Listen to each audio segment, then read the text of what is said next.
آمنوا صلوا عليه وسلموا تسليما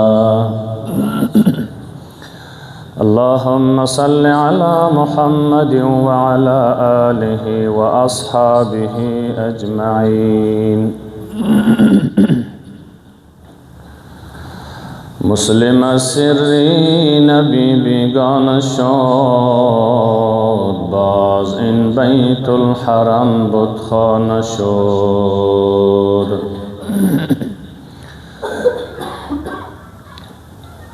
حاضرین عزیز و گرامی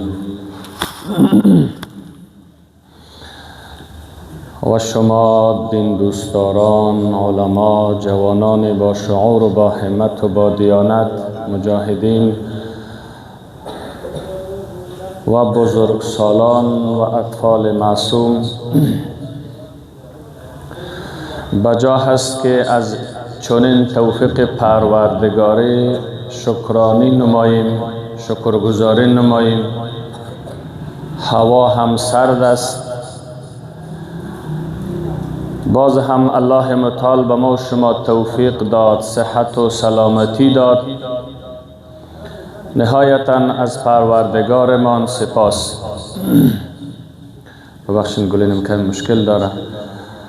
عزیزان دل، در این جمعه یک موضوع را انتخاب کرده هم در داخلش چند شاخه ها دارد. لطفاً از خدا شرم بدارید، لطفاً از خدا شرم کنید، لطفاً از الله حیا کنید. موضوع همین است. اما در داخل این موضوع از چند بخش باید تشریح شود. عزیزان من،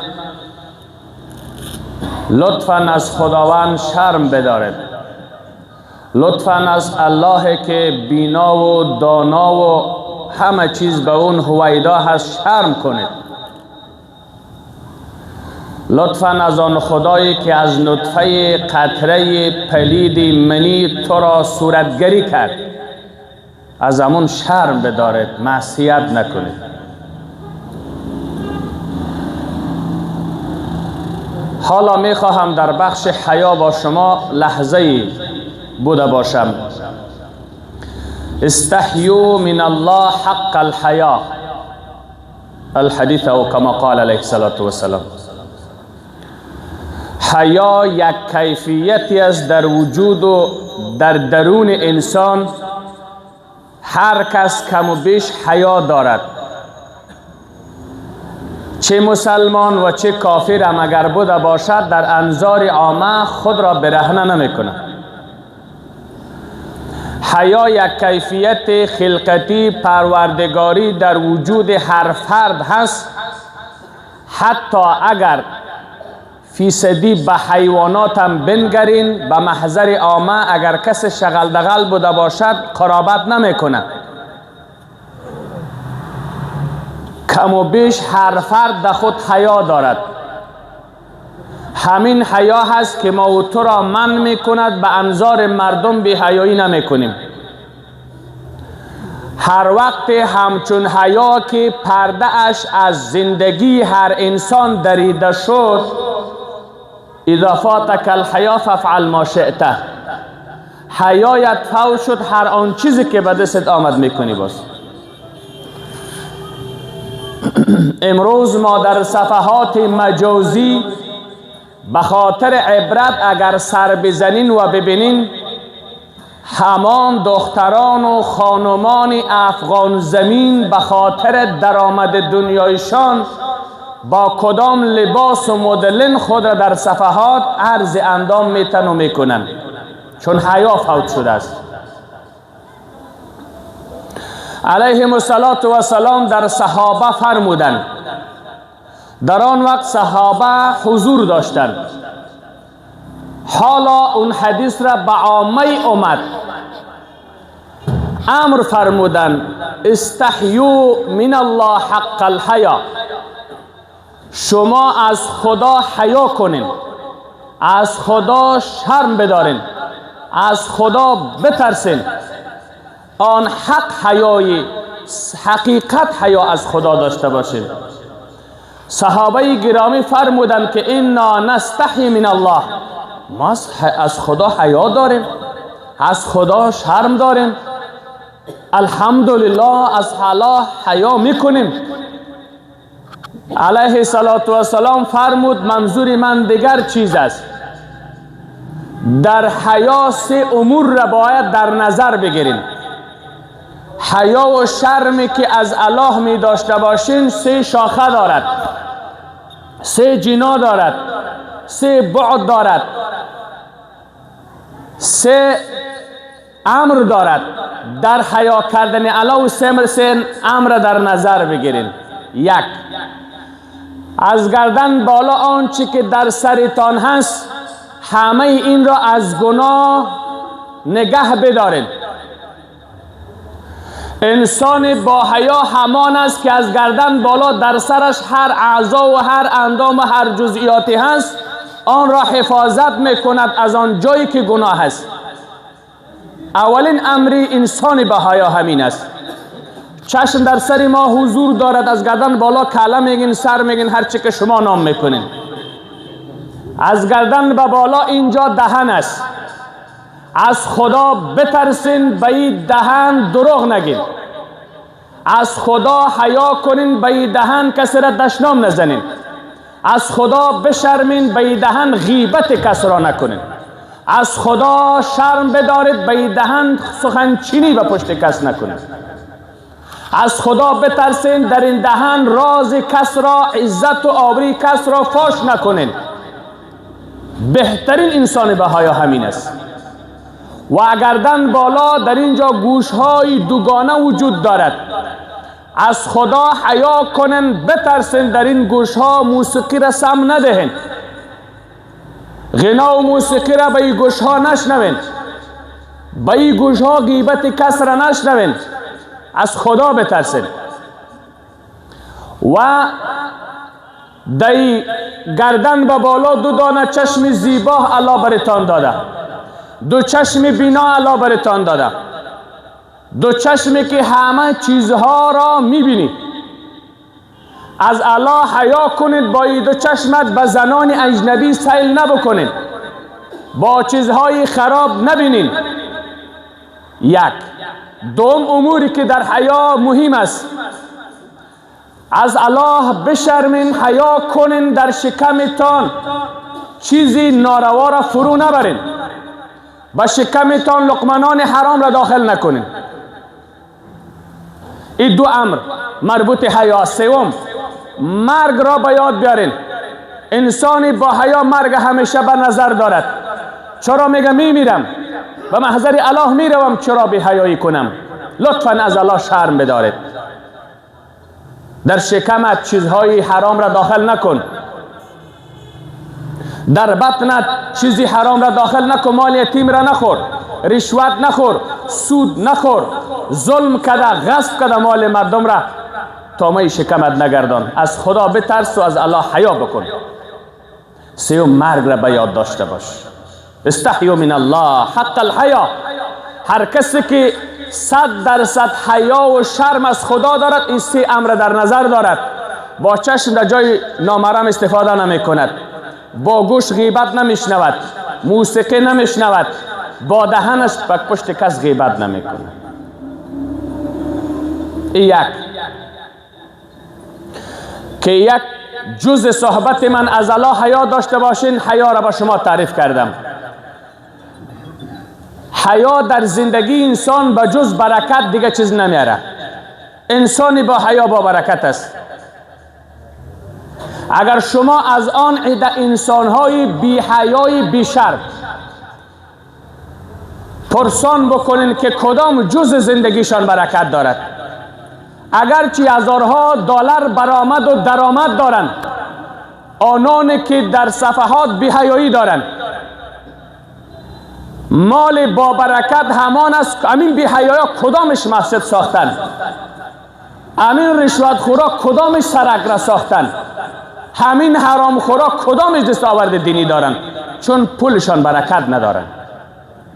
در حیا سه امر متوجه باشین: دهنتان، شکمتان، چشمتان، بینیتان همه با حیا بوده باشد. یک جزء موضوع من: از الله لطفاً شرم بدارید. دوم، یک از جمله نشانه های انسان با حیا همین است: لطفاً از الله شرم بدارید، غیبت نکنید. غیبت نکنید. ولا یغتب بعضکم بعضا، آیه قرآن کریم است. غیبت نبکند یکی شما دیگریتان را. در دنباله آیت می فرماید: آیا دوست داره که گوشت برادرت را مرده باشد بخورید؟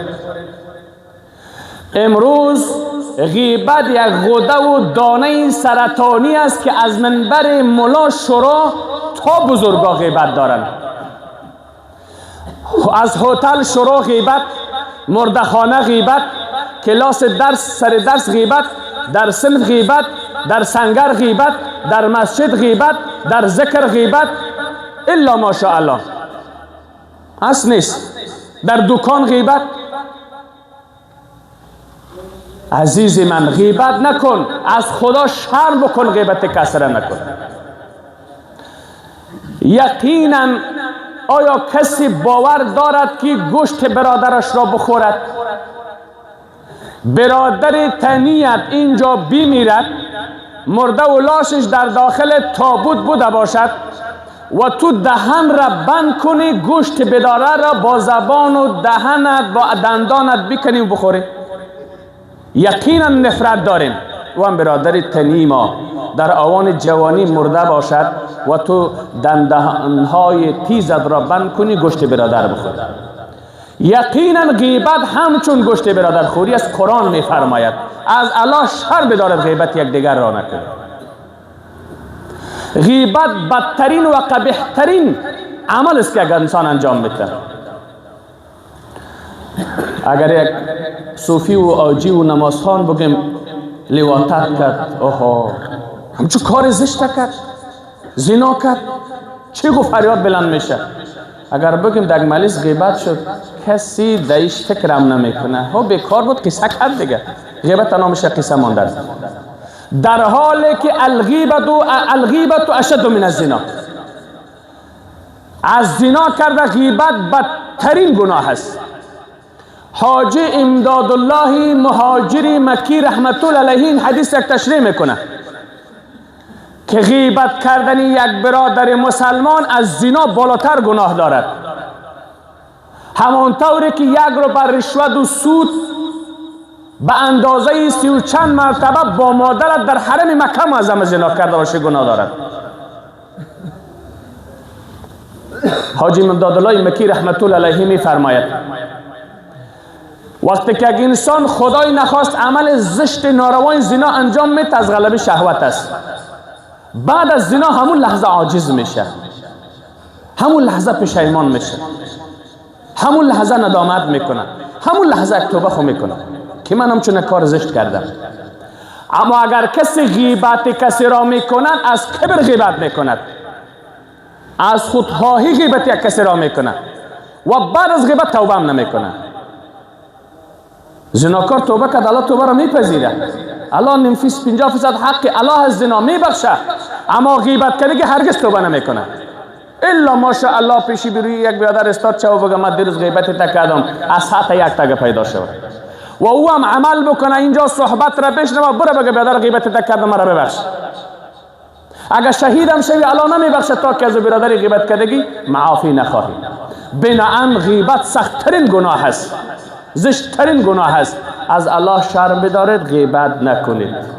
این جز دوم صحبت من که از الله شرم بدارید، حیا بکنید. از الله شرم بدارید، غیبت کس را نکنید، سخنچینی کس را نکنید. نبی کریم علیه السلام می فرماید اذمنوا لی ستن یا اذمنوا لی ستن من انفسکم. یک حرفم بمانه از پیشت. ملا صاحبا غیبت شروع میکنه. از ملا مردم که هیچ کس غیبتچی در تاریخ نیست، هیچ کس سخنچین در تاریخ نیست. ما کلک رازگوی هستم. خب امولایی که میشنوه خفه میشه در خفه شد. در جمعه گذشته من یک صحبت داشتم، شما جواب آذان را بگویید. الله اکبر الله اکبر. مؤذن گفت تو هم الله اکبر بگو. اشهد ان لا اله الا الله تو هم بگو. اشهد ان محمد رسول الله تو شنویندم دنبال مؤذن امیر را بگو. حی علی الصلاة گفت لا حول ولا قوة بگو. ما لا حول ولا قوة گفتم الا بالله العلی العظیم را نگفتم، در حالی که در روایت امی آخری امی نیست، ولا حول ولا قوة الا بالله است. او طرفش در روایتی که من گفتم نیست، در کتاب است. یک کسی از حجاز زمین مدینه طیبه نقل کرده، گفته این مولا چه رقم از گفته الا بالله العلی العظیم را یاد نداره. امشب دم کسی ویدیو روان کرد. خب خیلی احساساتی شدم. باز مرا گفت مولوی صاحب یک دعوتگر هستید دو نزنیم افسر دیگه کسی از برای خدا امی یک حرف بماند مولا صاحب غیبت مرا از مدینه طیبه میکنه. نبی کریم علیه السلام در حالی که من خطا نکردم روایت است لا حول ولا قوة الا بالله این آمدگی است. العلی العظیم هم هست در دیگر روایت. از برای خدا از خدا بترس، از خدا حیا کن. از الله بترس. 100 دروغ گفتم یک راست خود گفتم، یک راست مرا خود تحسین نکردی. از الله لطفا شرم بدارد غیبت و سخنچینی نکنید. بدترین گناه هست، سختترین گناه هست سخنچینی. نبی کریم علیه السلام فرموده که شما امتین اذمنولی یا اذمنولی، به ما تضمین بتین، ضمانت بتین، اوکی بتین، در اصطلاح وعده بتین. ما در شما اضمن لکم الجنه، ما در شما اون جنت پهن آوری بزرگ خدا که به خاطر تو مسلمان آفریده، جنتی که به اندازه یک بلستش تمام دنیا خریده نمیتونه. زمین جنت را تمام دنیا طلا شود، الماس شود. به خدا بتن بگین امیقدر زمین جنت به ما بتی قیمتی امیقدر زمین جنت تمام الماس دنیای برآورده کردن نمیتونه. امیقدر قیمتی است جنت. رسول علیه السلام میگه شما اومد زیاد نیست، 6 چیزه به ما ضمانت و تضمین شبیت ما شما همون جنت بزرگ پهن آور برتان تضمین میکنم، وعده میتون برتان میتون. یکیش سخن گفتن راست بگید. یک از جمله از خدا شرم بدارید دروغ نگید. دما تضمین بتین ضمانت بده که اومد جان دیگه دروغ نمیگم، دیگه فریبکاری نمیکنم. یک. دوم هر وقت که به کسی وعده کردی وفا کن، امروز و فردا نکن. زورت نمیرسه بگو 5 رو بعد بیا. در 2 روز زورت نمیرسه در معامله و در برنامه 2 روز بعد وفا کردن نمیتونی، دروغگوی میشی. وعده را وفا کن. 2. امانت داد ادا کن. 3. شرمگاهت حفاظت کن. 4. چشمت فرو ببر نامحرم دیدی. 5. دستت از ظلم مردم بگی. 6. با دستت کسر اذیت و آزار نتی، با سلاحت کسر آزار نتی، از چوکید استفاده سوی ظلمانه نکو. این 6 چیز تو اومد ضمانت به ما بتی. وعده را وفا میکنم، دروغ نمیگم، امانت خیانت نمیکنم، چشم فرو میبندم، زنا نمیکنم و دست به سوی کسی به ظلم و به تجاوز دراز نمیکنم. کسی را با دستم آزار نمیتم، لطکوب نمیکنم. همین 6 چیز رسول گرامی میگه دما تضمین بتین امت. اضمن لکم الجنه، ما در شما تضمین میتم جنت را. وعده را به ما و تو امت رسول علیه السلام داده. رسول که همه دنیا با برکتش به وجود آمد، رسول که فخر آخرت و دنیا است، رسول که با گیسوهای سمنسای معطرش در دست گرفته به روز آخرت در محشر بر میخیزد. رسولی که همه پیامبران و نفسی صدا میکند، همون رسول و امتی سر بلند میکند در محشر. همون پیغمبر میگه تضمین جنت به تو میکنم، امت 6 کار به من بکن.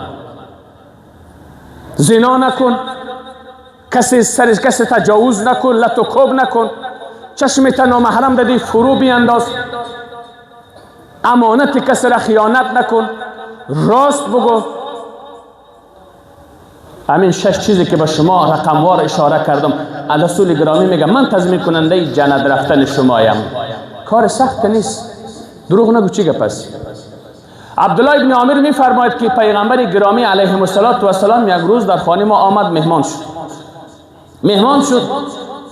خبری بیوه و بیچاره را میگرفت، خبری یتیم و خنک زده را میگرفت. مادرم در همون حالت دستش تو مشت کرد، در اصطلاح ما صدا کرد بچگه که خود را که بیا، تعال یا ابنی، بچیم بیا، یا بنیه تصغیر اگر یاد میکنی، بچه جانم بیا. دست مشت کرد به این شکل، گفت بیا به تو یک چیز میتونم. پیغمبر گرامی علیه السلام گفت مادر در مشت شما چی بود که طفلک صدا کرده پیش خود طلب کرده؟ گفت خرما بود. رسول علیه السلام فرمود اگر در مشت شما خرما نمیشد، بچه را طلب میکردی، چل میکردی که بیا در مشت من چاکلت و خرما و شیرینی است، بچه می آمد و چیزی در دستت نمی بود، سختترین گناه و کلانترین دروغ نمی است. این چه لذت داده پدر و مادر، الله ببخشش، خیر پدر است. در مقابل بازی دادن فریب طفلت الله تو را مؤاخذه میکنه. دین خود تو شهر خربوزه نیست، گفته او ما که هر طرف زده میری دغمش هم نیستی، میگه یک مزاق کردم. غیبت نشه والا، این تو یک کلمه یاد میکنه با شروع میکنه. الله حق المبین است، حلال لطیف است، باریک بین است. اگر فرزندت با چاکلت بازی میتی بیا در کف دستت چیزی نیست، تو دروغگوی هستی. اگرچه در روز آخرت خیزک بزنه که پروردگارا بچه‌م بود، بچه بود، مخلوق من بود، من در بچه‌م دروغ گفتن اجازه ندادم. بناهن تضمین بتیم به الله بعد از این 6 چیز را انشاءالله ضمانت خو میتیم. شیطان خداوند نابود کنه، از قلب و دل و جان ما و شما دور بگردانه که نمی بدبخت ما را در بدر کرد که ما دیگه دروغ نمیگیم، امانت کسی را خیانت نمیکنیم، وعده را خلاف نمیکنیم، شرمگاه را حفاظت میکنیم، چشما را حفاظت میکنیم، دست از زدن و لط و کوب و تله و تیپه در اصطلاح عامیانه ما از مردم میگیریم. رسول گرامی جنت را تضمین کرده. در یک حدیث دیگه میفرماید، چه زیباست. رسول علیه السلام میفرماید، میگه من زعیم و تضمین کننده یک قصر در وسط جنت هستم. یک کسی که در یک مسابقه جایزه بگذارد، بگوید که فلان قصر جایزه هست، در همین مسابقه هست، کس برنده شد در وسط فلان شهر یک قصر 5 منزل است، 5 منزل است. شب تا صبح درس میخوانیم، شب تا صبح تمرین میکنیم، آمادگی میگیریم که در این بزکشی برنده شویم. رسول کریم علیه السلام میفرماید من زعیم و تضمین کننده قصر در وسط جنت هستم. کسی دروغ نگه. لطفا از الله شرم بدارید، دروغ نگین که قصر وسط جنت بگی، قصر همیشگی رو بگی، قصر دائمی رو بگی. اینجا اگر تو کسی یک قصر توفان داد، مرد در بچه‌ت میماند. داماد او سمیه یک ورقه گرفته که دختر در نکاح ما بود، از این قصر دماز میراث میرسه. اما قصری که در وسط جنت رسول کریم علیه السلام قبالش امضا میکنه، تضمین کرده است، در همان کس میته که از مذاق هم دروغ نگه. بنا لطفا از الله شرم بدارید، حیا بکنید، دروغ نگویید. در مدینه طیبه خواهری وفات کردن، بعد از تکفین و تجهیز خواهر را بردن در قبرستان دفن کردن. برادر همان خواهر که خواهر را میگذاشت در لحد قبرستان، پس برآمد یک مقدار درهم در جیبش بود، پول از جیب برادر در داخل لحد قبر افتید. لطفاً از الله شرم بدارید، سخنچینی نکنید. این واقع در بخش سخنچینی است. پس برآمد جیب را پالید، پیسه نیست، درهم نیست، پولش نیست. گفت در همان جایی که من در گذاشتن جسد خواهرم در لحد خم شدم، شاید پول از جیبم در آنجا افتیده باشد. قبر را پس شگافت، همیانه یا قرچق پول را برداشت، دید که قبر پاک شعله دارد، آتش دارد، گرم است، سوخته، در گرفته. برآمد و فرار کرد. در خانه آمد به محضر مادرش. گفت مادر جان، خواهر من چی عمل داشت؟ خواهرم در اون شعله قبر می سوزد، چی گناه داشت؟ مادر گفت خواهرت در ادای نماز فرض تنبل بود. یک. دوم، وقتی که آفتاب می نشست مردم رو به خواب کردن بودن، خواهرت عادت داشت، چون عرب ها در آن وقتا اکثرینشان دروازه نداشتن، چون شهر امن بود، امنیت بود، آرامش بود.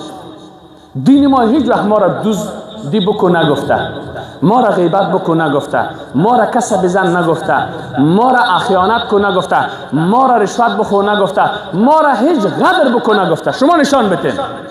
پس چرا امرو مسلمان غدار، امرو غیبتچی، امرو چغنچین، امرو دزد؟ شاید روز چهارشنبه باشه، والله علم، دروغگوی نشم، در یک داخل دکان 6 نفر نشستیم، یک قاری شد بایسکل اینجامان 4 متر فاصله از دن دکان ندارد. 15 الی 10 دقیقه کم و بیش تیر نشد، والا بایسکلم دن دکان نیست. و فرزند مسلمان شانه کرده بایسکل بوده. کامرا رو می‌بینی که یک جوان بچه در پوزش باکس است، یک ساعت چند دقیقه در گرد این بایسکل میگرده و دیده که در داخل شیشه‌ای هم بود دروازه دکان. همین تو برده که فقط مال پدرش است.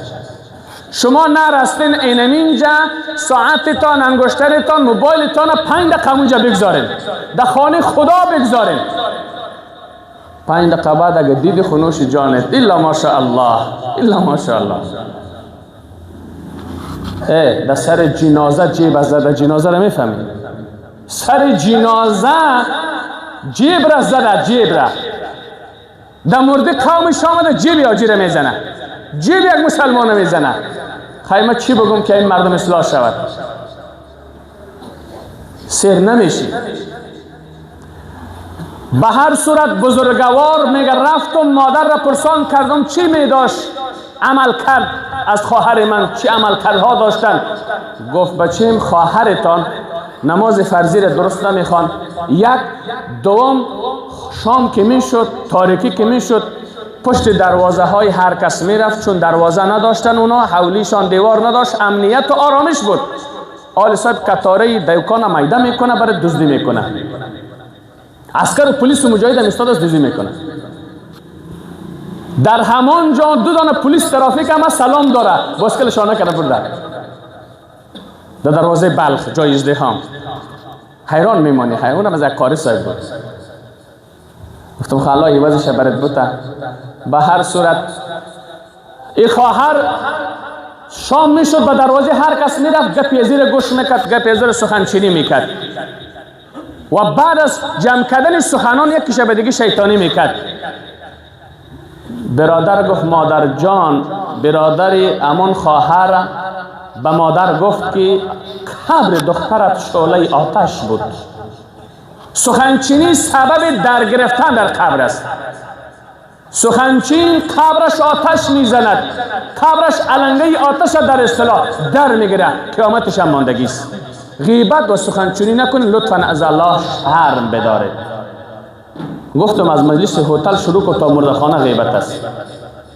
یا غیبت ملاست، یا غیبت مولویست، یا غیبت مقتدیست، یا غیبت مجاهد است، یا غیبت سارنوال است، یا غیبت قاضی، یا غیبت زن. خو یک مجلس را نشان بده غیبت نباشه. بزرگوار میفرماید، میگه من خواب دیدم، در خوابم یک غلام حبشی سیاه‌پوست مرده و مرا کسی امر میکنه که گوشت اینمی سیاه‌پوست جوان را بخور. ما گفتم چرا؟ گوشت انسان که خورده؟ گفت غیبت کردی گوشت بخور. گفتم من نه گپ خوبی یادم زدم نه گپ خراب.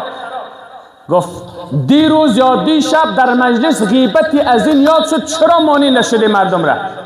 چرا نگفتی که لطفا از الله شرم بدارین غیبت نکنین؟ پس هر مجلس که غیبت باشه یا مانی شو یا مجلس را ترک بکن. اگر نکردی در گناه غیبت چی؟ میسوزی، آتش درد میده و گوشت برادر خوری است. لطفا از الله شرم بدارید، دروغ نگوین، بی‌حیایی نکنین، سخنچینی نکنین. لطفا از الله شرم بدارید، حرام نخورید. در یک حدیث می فرماید که لا يدخل الجنه، در جنت سخنچین داخل نمیشه. در یک حدیث می فرماید یک لقمه غذای حرام 40 روزه عبادت تا خدا قبول نمیکنه. یک لقمه نان حرام در داخلت بره. دروغ گفته پول پیدا میکنی، دروغ گفته مشتری داری میکنی، امیر کمی فرو برده 40 روز عبادت قبول نمیشه. اینا کی دروغ نمیگه؟ تا به حال گفتیم بعد از این دروغ نمیگیم، ان شاء الله دروغ نمیگیم. بس ان شاء الله دروغ نگین، الله براتون با برکت میده. دوم از الله شرم بدارین، بخالت نکنین. جز چهارم موضوع از الله شرم بدارید، بخالت نکنین، بخل نکنین، سخاوتمند باشین. نبی کریم علیه السلام سخی ترین فرد در تاریخ تیر شده. سعد بن سهل می فرماید رسول علیه السلام یک رو در مسجد در مجلس نشسته بود، یک خانم یک چادر را آورد، چادر لنگ میکرد در دورشان ما، قطیفه را آورد با رسول علیه السلام تقدیم کرد. گفت ای پیغمبر گرامی من، نور چشم دیدگان همه ملت، با شما یک چادر تحفه دادم. پیغمبر گرامی علیه السلام با محبت با پیشانی باز گرفت. اگر ما از اخلاق این خبردار باشیم که چی پیغمبری بوده. یک روز کسی یک چند دانه بادام را به پیغمبر علیه السلام داد. گفت قربانی بادام را شما بخورید. رسول علیه السلام بادام در میدان انداخت، ای تو مزه کده میخوره، ای تو مزه کده میچشه. چند یار و رفیق در کنار رسول کریم علیه السلام بود. گفت قربان شما خویی تو تناخور نبودین، یک سلای سمرقندی هم به ما نکردن، یک بادام خود ما میدادی. گفت رفیقم، دوستم، صحابیم، شاگردم، مقتدیم، قربانت شوم، بادام به حد تلخ زهر است، اگر بخوری خو اوقت میای، در اصطلاح استفراغ میکنی. گفت چرا مزه داده خوردی، شیرین شیرین کده خوردی؟ گفت بچیم صاحب بادام پیش روی من بود، اگر ما به لذت و مزه نمیخوردم طعام و نان و بادامش را در اصطلاح چی که بود. او به دلش گپ میگشت که پیغمبر خدا بی رغبت هدیه ما را گرفتن، طعام ما را بادام ما را میخوره. به خاطر خوشی دل امتم